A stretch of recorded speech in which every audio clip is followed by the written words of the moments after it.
FIR। ये वर्ड आपने पहले सुना तो बहुत होगा, मगर ये होता क्या है, चलिए आज इस वीडियो में हम कवर करेंगे FIR क्या होता है। First information report, that is basically an official legal document in which the police officer record the criminal activity related to the cognizable offense that has been committed। अब आप पूछेंगे कि cognizable offense क्या होता है? Cognizable offense एक ऐसा offence होता है जिसके लिए पुलिस को एक सस्पेक्ट को अरेस्ट करने के लिए वारंट की जरूरत नहीं होती। अब लॉ में कोई भी चीज होती है उसके पीछे कोई ना कोई तो ऑब्जेक्टिव होता है। FIR फाइल करने के दो ऑब्जेक्टिव होते हैं।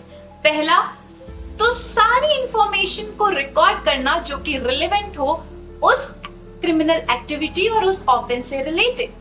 सेकेंड, एक्यूज को सेफगार्ड करना फ्रॉम द फर्दर वेरिएशंस, आगे कोई भी वेरिएशंस जो कि हो सकते हैं अगेंस्ट द एक्यूज, तो उससे उसको सेफगार्ड करना, ये FIR का सेकेंड ऑब्जेक्टिव होता है। अब there are some essentials of FIR। FIR written में भी हो सकती है और ओरल में भी हो सकती है, बट ये पुलिस ऑफिसर की ड्यूटी होती है कि जो कि ओरली कोई FIR रिकॉर्ड करी गई हो उसको in written format note down करना और उसको बुक्स ऑफ रिकॉर्ड में रिकॉर्ड करना। अब एक बहुत इंपॉर्टेंट पॉइंट जो FIR से रिलेटेड ये है कि जो FIR की जो फाइनल कॉपी होती है वो इंफॉर्मेंट को फ्री ऑफ कॉस्ट प्रोवाइड करी जाएगी। ये कौन प्रोवाइड करेगा? ये पुलिस ऑफिसर प्रोवाइड करेगा।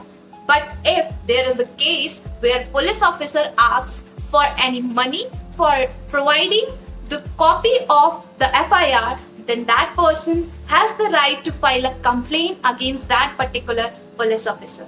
Basically, FIR का legal provisions CRPC जो कि भारतीय नागरिक सुरक्षा संहिता हो गया है 2023 अमेंडमेंट के बाद, उसके सेक्शन 173 में दिया हुआ है जो कि प्रोवाइड करता है procedure for the FIR। So basically FIR एक ऑफिशियल डॉक्यूमेंट होता है जो कि इंफॉर्मेशन को रिकॉर्ड करता है related to the activities of cognizable offence.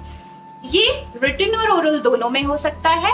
ये पुलिस ऑफिसर रिकॉर्ड करते हैं और इसकी कॉपी फ्री ऑफ कॉस्ट इंफॉर्मेंट को प्रोवाइड करी जाती है। और बेसिकली जो FIR होती है that is not a proof of guilt, that is a first stage for the beginning of the criminal proceedings. So basically that's all for the FIR। I hope this will be helpful for you all। Yeah, definitely if you are facing any difficulty in any legal terminologies, you can definitely comment it down। I will try to cover it in my upcoming videos। So that's all. Thanks for watching and please don't forget to follow me।